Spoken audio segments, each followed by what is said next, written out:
आज अगर मैं शौकत तरीन साहब के मायदे पे, इमरान खान साहब के मायदे पे चलता, या तो नौकरी से निकाला जाता, या अगर मैं चलता तो इस वक्त 300 रुपए का पेट्रोल और डीजल होता। ये मैं आपको, आप हिसाब करके देख लें। IMF का एग्रीमेंट जो लिखा है वो ब्लैक एंड व्हाइट में लिखा हुआ है। जब इनको ये लगा कि इनकी हुकूमत जा रही है तो ये ट्रैप हमारे लिए नहीं किया। फरवरी के 3rd वीक में खान साहब रशिया तशरीफ ले गए थे। बात हुई थी वीट की, और यहाँ पे अखबार में ये भी खबर आई थी कि गैस की बात की है, वीट की और गैस की बात करी, कहीं पर ऑयल का जिक्र भी नहीं था। हमको मुश्किल हालात में पाकिस्तान मिला है, कोई मसला नहीं है, इंश्योर इसको बेहतर हालात में छोड़ के जाएंगे। हर चीज़ का इलाज इनके पास एक ही है कि बस कीमत बढ़ा दो। बिजली है 7 रुपये बढ़ा दो, 7.5 रुपये, गैस है 45% बढ़ा दो, तेल है 60 रुपये लीटर बढ़ा दो, और लोड शेडिंग जो है वो 7,500 मेगावाट, यौमिया 7,500 मेगावाट हो रही है। जो ये बात करते हैं वो झूठ साबित होती है। इस वक्त काम दुआओं पे चल रहा है, ये दुआ कर रहे हैं कि बारिश हो जाए और फिर हमारी जो लोड शेडिंग है वो कुदरती तौर के ऊपर कम हो जाए, क्योंकि डिमांड कम हो जाएगी। आलमी इदारा मूडीज इंटरनेशनल ने आपकी मईशत को, जो पिछले 2 महीने की कारकर्दगी है, पाकिस्तान को मुस्तहकम से मनफी ले गए हैं उसकी रेटिंग को। बजट आने वाला है और यकीनन जिस तरह इन्होंने आवाम से बदला लिया है, यकीनन ये बजट में भी ऐसा ही करेंगे।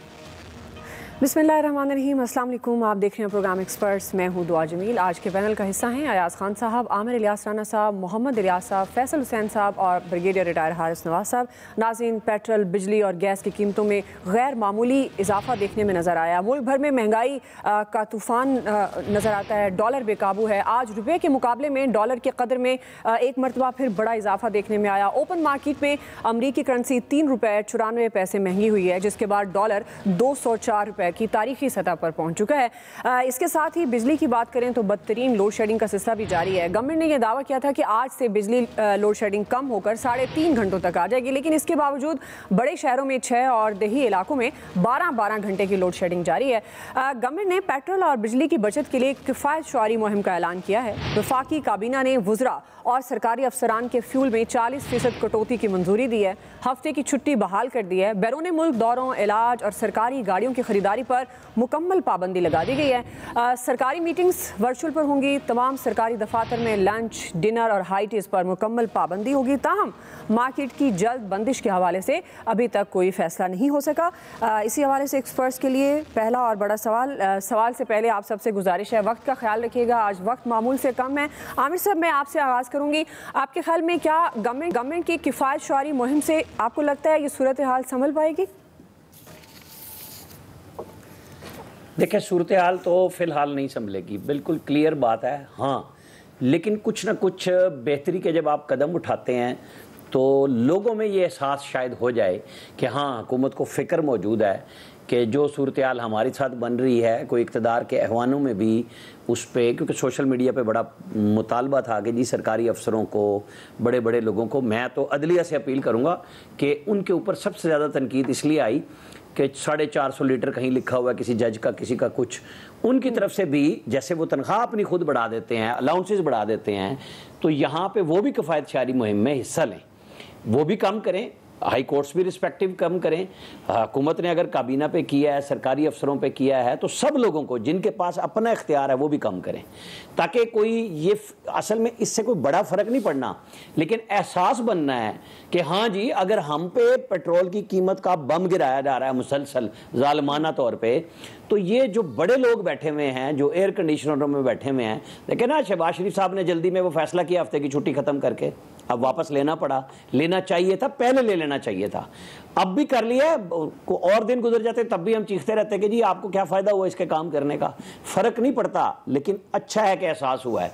ओवरऑल आप जब बचत की तरफ जाएंगे तो कुछ ना कुछ लोगों में होगा कि नहीं, हाँ आप भी अपने खर्चे कट कर रहे हैं। इनको वजाहतें देनी चाहिए क्लैरिटी के साथ। सोशल मीडिया पे बिल्कुल एक तूफ़ान होता है, जैसे अभी मैंने मरियम औरंगज़ेब को भी मैसेज किया कि ये आप लोगों ने 2 घंटे के बाद जो अब ट्वीट किए हैं, उन्होंने खुद भी किया और मिफ्ता इस्माइल ने भी किया, अभी 2 घंटे पहले वजाहत कर दो, लोग लाइनों में लग गए। हमारे यहाँ तो होता ही यही है, अफवाह पे भाग पड़ते हैं ना कि जी पेट्रोल बढ़ रहा है, क्योंकि 2 दफ़ा आपने रात को बढ़ाया 9 बजे प्रेस कॉन्फ्रेंसों में, तो उसका नतीजा ये है कि अगर कोई सच है या झूठ है, ये हो रही है बात, तो हुकूमती मावनीन जिनका काम है इतलात फराहम करें। मिफ्ता इस्माइल साहब बड़े मुस्कुरा के वो जालमाना टैक्स अनाउंस करते हैं, उनके चेहरे पे भी नहीं संजीदगी नजर आ रही होती कि भाई मैं क्या जुल्म करने जा रहा हूँ, तो उनको वजाहत करनी चाहिए। कोगरा के वहाँ पे हमारे दोस्त बैठे हुए हैं जिन्होंने समरियाँ भेजनी होती हैं, तो वो लोग वजाहतें करें कि भाई हाँ उनसे कोई ये तो नहीं कहता कि आप समरी शेयर करें, लेकिन अगर एक काम नहीं हो रहा तो आपको करना चाहिए, बर वक्त करना चाहिए। तो परसेप्शन आपकी खराब होनी है,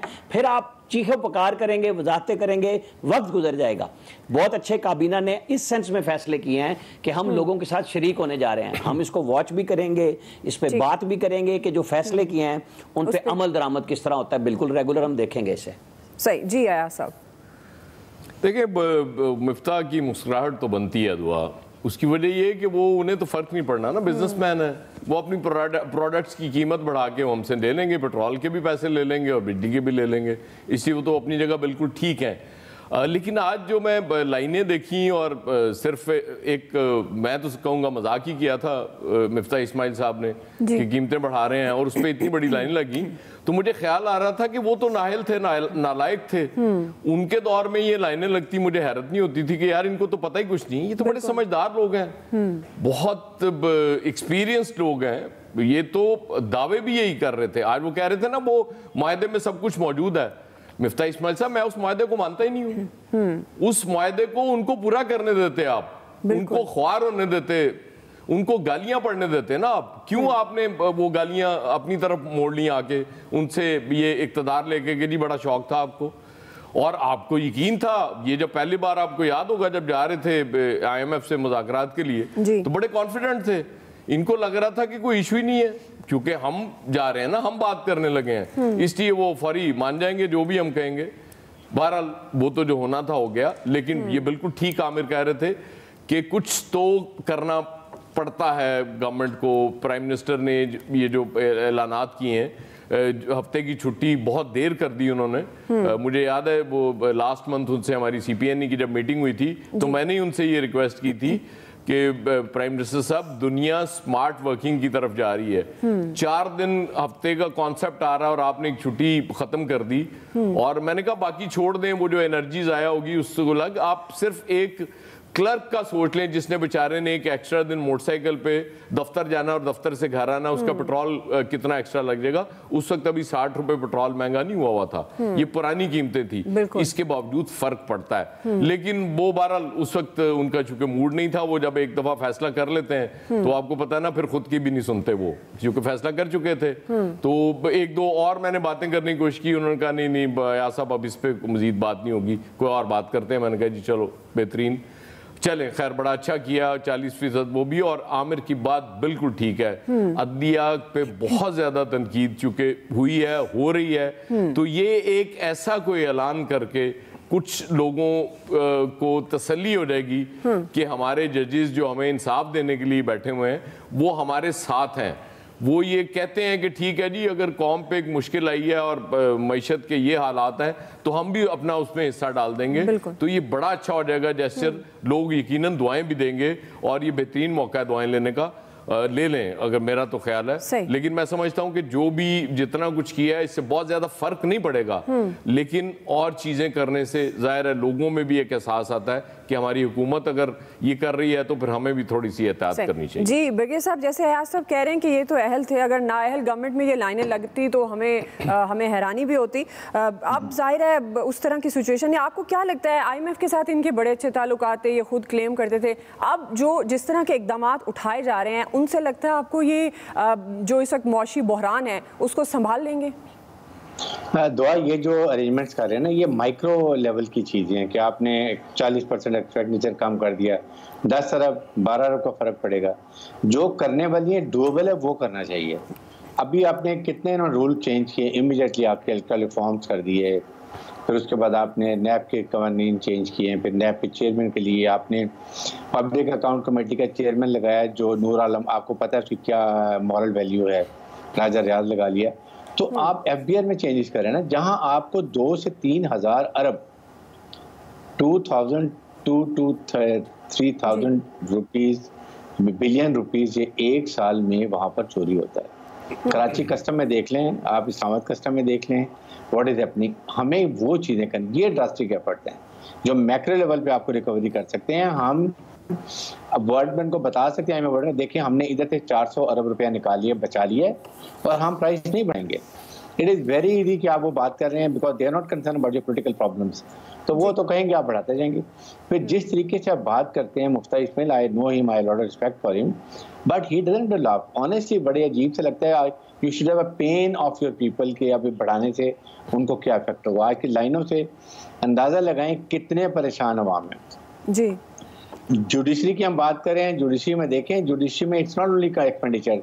आई वुड स्टिल सजेस्ट कि ये 2 महीने की जो इस बार छुट्टियां जाती हैं, दे शुड कैंसिल। आके कोर्ट में अपने करें काम। ये अंग्रेजों के वक्त में होता था जब वो गोरे आते थे पाकिस्तान में आते थे, जो आप सारा कर 2 महीने की उस गर्मी में छुट्टी चले जाते थे। यहाँ तो आप हर वक्त फैमिली के तरह रहे हैं, देख दो। लेकिन अब ये चीज़ें कट शॉर्ट नहीं होती हैं, ये करने चाहिए। इसके साथ इस वक्त बहुत ही प्रॉब्लम्स हैं, there is no doubt about it. वही बात है यार साहब की कि आपने क्या आके हासिल किया, क्या आपने खोया। सेल्फ एनालिसिस कर लें। अगर वही गवर्नमेंट रहती कम से कम आंसरेबल तो होती, आवाम को तो जवाबदेह होती। अब तो सारा ब्लेम उन्होंने PMLN पे डाल दिया। आपने पॉलिटिकली क्या गेन किया? You are a loser. ये बात सोचने की है और हमें इसकी करने की जरूरत है। इस वक्त ये छोटे इक़दाम से फर्क नहीं पड़ेगा। जी फैसल साहब, ये बात तो ब्रिगेडियर साहब की सही है कि ये मसनूई इक़दाम से तो इस जो बुरानी कैफियत है उसको नहीं निकाल सकते। अगर जजेस 400 लीटर पेट्रोल या 450 ले रहे हैं तो 50 लीटर कम कर दें। इस वक्त अदाकारियों की ज़रूरत नहीं है। ये पूरी हुकूमत ही जो है ना वो अदाकारियों से मसाइल को करना चाहती है। देखें इस वक्त दिवालिया किसको कहते हैं? जो इस वक्त शहर की, पाकिस्तान की सड़कों पे गलियों में जो मनाजिर है ना, अगर रियासत की तरफ से ऐलान नहीं हुआ हो तो नहीं हुआ सिर्फ, लेकिन गैर एलानिया तौर पे तो ऐसा लगता है कि दिवालिया हो गया। एक फर्द का, इस मुल्क में रहने वाले एक इंसान का, उसका तो दिवालिया हो गया है। रियासत का अगर नहीं भी हुआ तो हर तरफ ये सूरत हाल है। इस वक्त आप जो रोटी है ना, रोटी जो एक हफ्ते पहले, 15 दिन पहले 12 रुपए की मिल रही थी, वो इस वक्त 20 रुपए की मिल रही है। दूध की कीमत में जो है बगैर किसी पूछे जो है वो 30 रुपए फी लीटर का जो है वो इजाफा कर दिया गया। कोई एक ऐसी चीज़ नहीं है जिसपे जो है वो इसमें इजाफा नहीं हुआ, गैर मामूली इजाफा नहीं हुआ। ये जो महंगाई का जिन है ना, ये तो बोतल से निकल के भाग गया है। अब इसको आप हुकूमती इक़दाम से नहीं पकड़ सकते क्योंकि आपके पास कोई मैकेनिज्म ही नहीं है। अच्छा, फिर आप ये कहते हैं इस सारी सूरत हाल को आप माजी के फैसलों से जोड़े ना। जब आप ये कहते हैं कि डॉलर को आपने ओपन मार्केट में खुला छोड़ दिया, तो फिर वही पॉलिसी जो है ना दीगर आइटम पर भी आ गई। ठीक, अब हर प्रोडक्ट जो है ना ओपन मार्केट में जो है ना वो खुली है। कोई किसी से जो है ना वो पूछने वाला नहीं है कि डॉलर भी जो है उसका तयन जो है मार्केट करेगी। तो अब दूध का तयन भी मार्केट कर रही है, आटे की कीमत का तयन भी जो है मार्केट कर रही है। इस वक्त एक इंसान के लिए जो है ना, एक इंसान के लिए जो जिंदगी गुजारना जो है ना वो बहुत मुश्किल हो गया है जी। अगर भाई आपसे हुकूमत नहीं चलती थी, नहीं कर सकते थे, नहीं सलाहियत थी, तो भाई ये सब कुछ करने के लिए आप आए थे हुकूमत में। सही, ये सब कुछ करना था आपने। आप ये सजा पता नहीं आप अपने आप को दे रहे हो, इस कौम को दे रहे हो, और किस लिए दे रहे हो भाई? इस वक्त तो तय हो गया कि ये हुकूमत कोई भी फैसला कर ले, अब इक़दाम से जो है ना वो इन मसाइल को जो है वो हल कर ही नहीं सकती, क्योंकि जिन इक़दाम की ज़रूरत है वो इनके पास सलाहियत नहीं है, वो इनके पास जो है इस्तेदाद नहीं है। अब वो जो लोग शुरू में इमरान खान की उस मुतालबे की मुखालफत कर रहे थे कि इस वक्त इलेक्शन ना कराए जाएं, आज वो लोग भी कहने पे मजबूर हो गए कि अब इलेक्शन करवा दो और हमारी जान छोड़ दो, तुमसे ये हुकूमत नहीं चल रही। ठीक, ये इन्होंने अपने साथ भी जुल्म किया, इस कौम के साथ भी किया, आम आदमी के साथ भी किया। नालायकी के और नाहली के जो है सारे रिकॉर्ड तोड़ के जो है ये तमगा इन्होंने अपने सीने पे अपने हाथों से सजाया है। सही, अभी आप फिक्र करें, बजट आने वाला है, फिर क्या होगा? जी इलियास साहब, देखिए अब तो मसाइल इतने पड़े कि मसाइल ही नहीं लगते। तो भाई आमिर साहब के अलावा पूरी कौम परेशान है। चलें, आज टाइम कम है, फिर आमिर साहब कहेंगे कि दुआ जानबूझ के करिए। इलियास साहब, सूरत हाल ये है कि रोजाना की बुनियाद पर कीमतों में नहीं, मुझे आखिर में जरा सा बात करनी है, एक छोटी सी बात इतनी ज्यादा हो रही है कि रोजाना रहने फजूलबाजी करेंगे कोई, अवाम के जख्मों पे नमक ही छिड़केंगे आप मत करें। आप भी छुट्टी पे चले जाएं जजों की तरह। फैसल साहब, इलियास साहब को बात मुकम्मल खाने पीने की चीज़ों में रोज़ाना की बुनियाद पर फ्लक्चुएशन हो रही है। इसी तरह पेट्रोल की जिस तरह इलियास साहब के खिलाफ साजिश कर रहे हैं। पेट्रोल की जिस तरह कीमत बढ़ रही है, अब गवर्नमेंट ने खुद कहा है कि बढ़ानी है। 4 से 11% जो बढ़ाएंगे कीमत IMF के मुआहदे के तहत, तो इनको जाना है, जाहिर है बोर्ड होना है IMF का, जुलाई के महीने में बोर्ड में जाएंगे, अप्रूवल लेनी है, इन्होंने $1 अरब लेना है, तो उसके लिए तो इन्होंने ये करनी है।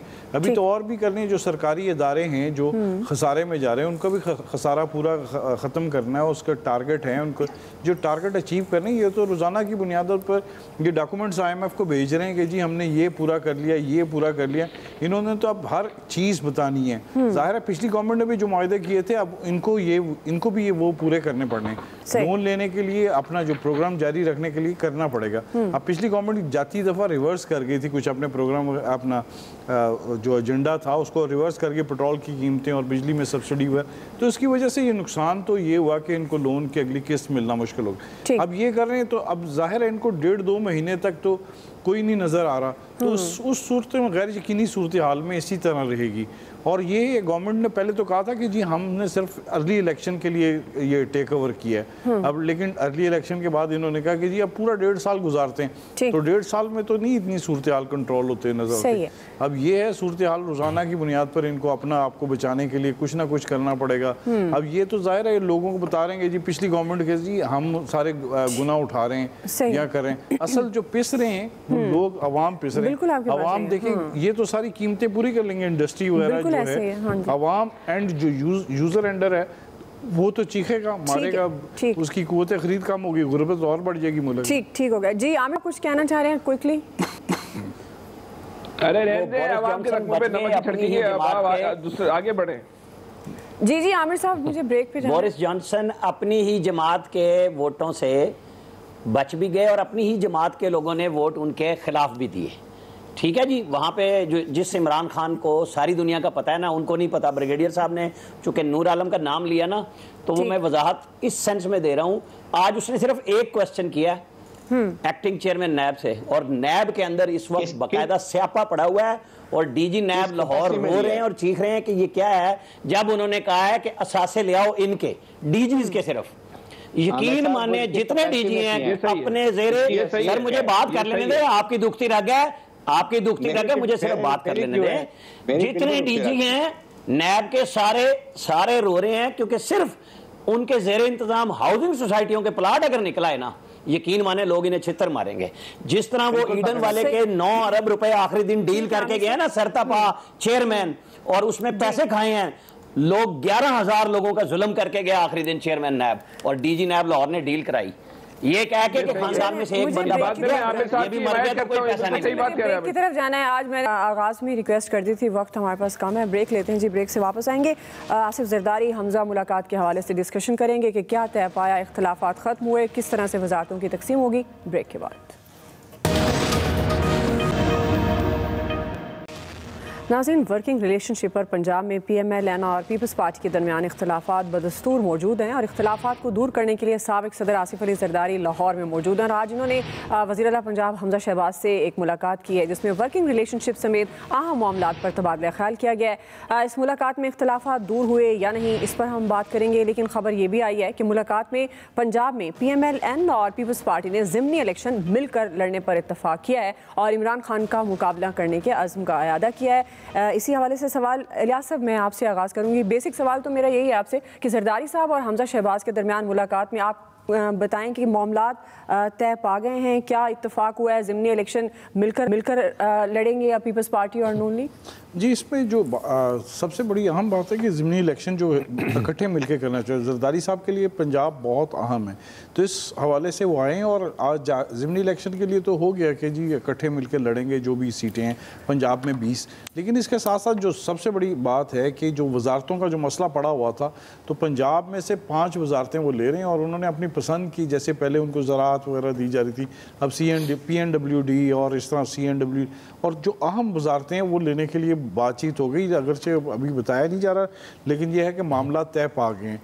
पहले जो थे कि उनको कह रहे थे कि अपनी मर्ज़ी से नून लीग की जानब से दी जा रही थी, लेकिन अब वो वजारतें अपनी मर्ज़ी से लेना चाह रहे हैं और अंडरस्टैंडिंग करके इसके बारे में। तो दूसरे मामला हैं कि पंजाब में इस्तेहकाम लाने के लिए भी जरदारी साहब एक रोल अपना अदा कर रहे हैं, ताकि पंजाब में गवर्नमेंट को गैर मुस्तहकम ना किया जा सके, ताकि गवर्नमेंट मुस्तहकम रह सके। और इसमें जो अहम सियासी उन्होंने मामला तय किए हैं वो आइंदा दिनों में पता चलेगा कि पंजाब की गवर्नमेंट किस तरह स्मूथ चल रही है, ताकि ये जो रोज़ असम्बली के झगड़े और ये निपटाए जा सकें और बजट को मंजूर किया जा सके। सही जी। अयाज साहब, ये जमातें तो कहती हैं कि इमरान खान साहब जाहिर है उनको लोग जो है वोट नहीं देंगे, वो दोबारा असम्बलीज में नहीं आ सकते, तो फिर अब इन दोनों जमातों को एक जमात से मुकाबला करने की क्या ज़रूरत?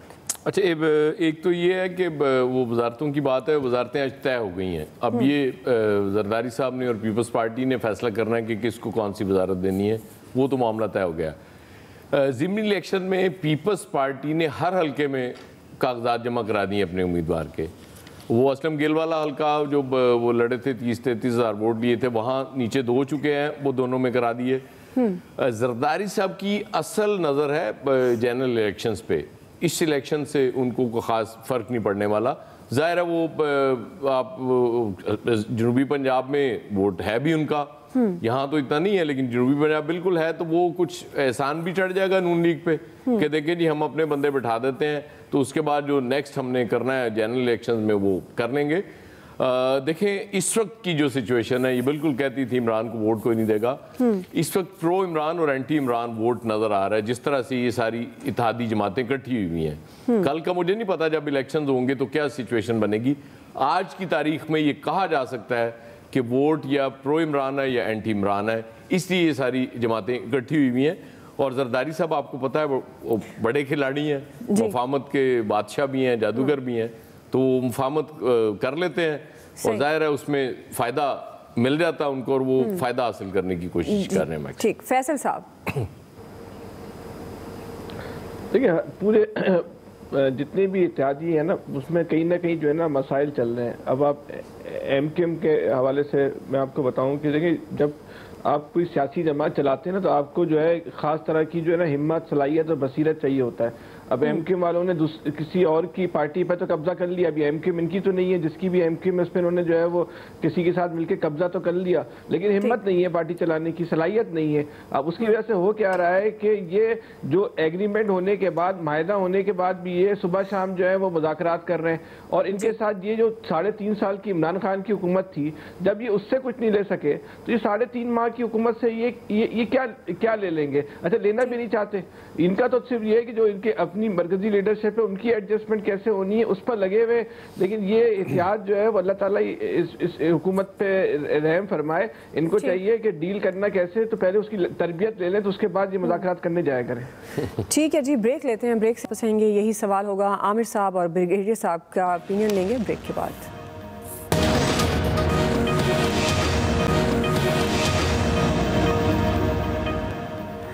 वेलकम बैक नाज़रीन। हम बात कर रहे हैं साबिक सदर आसिफ अली जरदारी और हमजा शहबाज के दरमियान होने वाली मुलाकात और मामलात, वर्किंग रिलेशनशिप उनके दरमियान।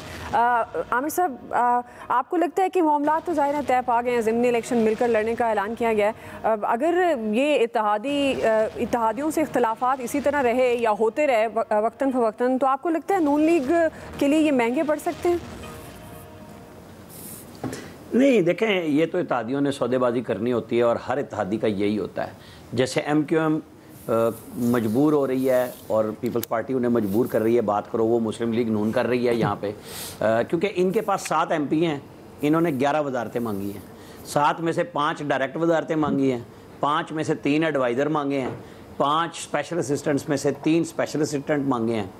तो वो जाहिर है कुछ ना कुछ एडजस्टमेंट आप ज़्यादा डिमांड करेंगे, कुछ ना कुछ आपके साथ तय हो जाएगा, कोई मार्केट कमेटी मिल जाएगी, कुछ बल्दियात के अंदर होगा। ज़ाहिर है वो पंजाब में इसीलिए आए हैं ना जरदारी साहब कि उन्हें कोई हिस्सा चाहिए, लेकिन वो जो बल्दियाती जो है ना ज़िमनी इलेक्शन की कहानी, ये जहाँ मर्जी खड़े कर लें, ना 3 में ना 13 में, इनके वोट शोट कोई नहीं है। वो नवाज शरीफ का और इमरान खान का मुकाबला होना है ज़िमनी में भी और आम इंतखाबात में भी, बाकी कोई कहानी नहीं है किसी की। अंदरूनी सिंध बिल्कुल जरदारी साहब हैं, वहाँ किसी और की कहानी नहीं है, वहाँ ना इमरान है ना कोई और है, ना वो कैंडिडेट रहने देते हैं। जरदारी साहब का स्टाइल है, वो हर जो कैंडिडेट उभरता है उसको साथ में ला लेते हैं। अलमिया ये है कि ना इमरान खान ने वहाँ काम किया, ना नवाज शरीफ ने काम किया, अंदरून सिंध वो सारा पीपल्स पार्टी के पास है, इसलिए उनको फिक्र भी नहीं होती कि मुझे पेट्रोल डीजल की क्या कहानी है। सही जी, ब्रिगेडियर साहब। दुआ बात यह है कि इस वक्त पंजाब में पॉलिटिकल बहुत बड़ा टर्मोइल है, वी ऑल नो इट। आपके कोर्ट में केसेस फंसे हुए हैं, कैबिनेट अभी 2.5 महीने हो गए, अभी 8-9 मिनिस्टर थे, पीपल्स पार्टी के लोग अभी उनको वजारतें नहीं मिली हैं क्योंकि बार्गेनिंग चल रही है, ब्लैकमेलिंग चल रही है। सबसे बड़ी लूजर पंजाब में जो होगी वो PMLN होगी, इसलिए कि जो PMLN ने सीटें जहाँ खड़े करने थे, अगर वहाँ पर पीपल्स पार्टी के लोग खड़े होते हैं 5-6 कम अज़ कम 20 में तो सीटें मांगे कि हमें दी जाएं, PMLN के लोग उनको वोट नहीं देंगे। This is what is my perception, क्योंकि they are anti against each other. इसी तरह अगर पीपल्स पार्टी PMLN खड़े हो तो पीपल्स पार्टी वाले वोट डालने नहीं जाएंगे, अगर पीपल्स पार्टी होगी तो शायद PMLN वोट डालने ना जाए।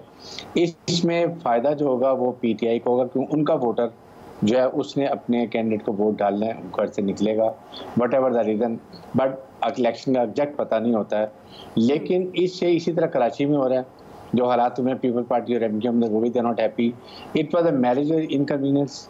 ये कहीं ना कहीं पीपल्स पार्टी PMLN को डिश करेगी, ये आप देखेंगे, क्योंकि वो सिर्फ चाह रहे हैं कि हम पंजाब में इस्टेब्लिश हो जाएं, 5-6 MPA बना लें, उसका वो ज़ाहिर है कि अगले इलेक्शन में फ़ायदा उठाना चाहते हैं। इस तरह PML जो उनके MNS की सीट होंगी वो करना चाहते हैं। तो पोलिटिकली हालात बहुत ख़राब हैं। आई डोंट नो कि where we are heading for, economic condition is not good. तो आई स्टिल फील कि not for any other party as a Pakistani कि हमें अर्ली इलेक्शन करा देने चाहिए, इस टर्माइल को ख़त्म करें। पाकिस्तान के अवाम जिसको भी मैंडेट देते हैं, जिसको भी देते हैं, वो इसको बड़े दिल से, जो हारता है वो भी एक्सेप्ट करे, जो जीता एक्सेप्ट करे और पाकिस्तान को इस मुश्किल हालात से निकाले। सही। आया साहब, एक ज़िमनी सवाल, आपको लगता है जरदारी या पीपल्स पार्टी, हम ऐसे बात कर लेते हैं, पीपल्स पार्टी और नून लीग का पंजाब में इत्तेहाद का मुस्तकबिल क्या है? आप जरदारी साहब से डर गई, उनका नाम लेकर। नहीं, मैं जमात की बात करना चाह रही हूं। पीपल्स पार्टी जरदारी है, आप और कुछ भी नहीं है। इनका मुस्तकबिल बड़ा अच्छा है। जरदारी साहब जितना मैक्सिमम गेन कर सकते हैं वो कर लेंगे, बस चूंकि नून लीग फंसी भी है, अल्लाह अल्लाह खैर सल्ला, इसलिए आप टेंशन न लें। मैं एक बात कहूं, जरदारी सब पे भारी। जी फैसल साहब, मैं कह रहा हूँ कि जितना सियासी तौर पे मुस्लिम लीग नून वाले अहमद साबित हुए हैं ना, ये जरदारी का हो सकता है खुद ही पंजाब में रास्ता बना के दे दें। सारा बुरा credit, discredit is going to PMLN। जहाँ भी जो बात हो रही है, PMLN ने कीमत बढ़ा दी, PMLN ने अल्हम्दुलिल्लाह ये कर दिया, फाइनेंस मिनिस्टर ने ये कर दिया। पीपल्स पार्टी खामोशी से पीछे बैठ के तमाशा देख रही है और यही उनकी कामयाबी है। नहीं, फजलुर रहमान साहब भी इंजॉय कर रहे हैं, बाकी सारे इंजॉय कर रहे हैं। हाँ, वो भी कर रहे हैं सब।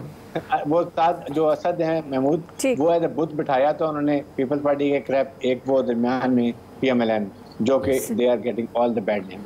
जी इलियास साहब, वैसे ये अगर काफली की बात की जाए तो उनका क्या अब स्टेटस है पंजाब में?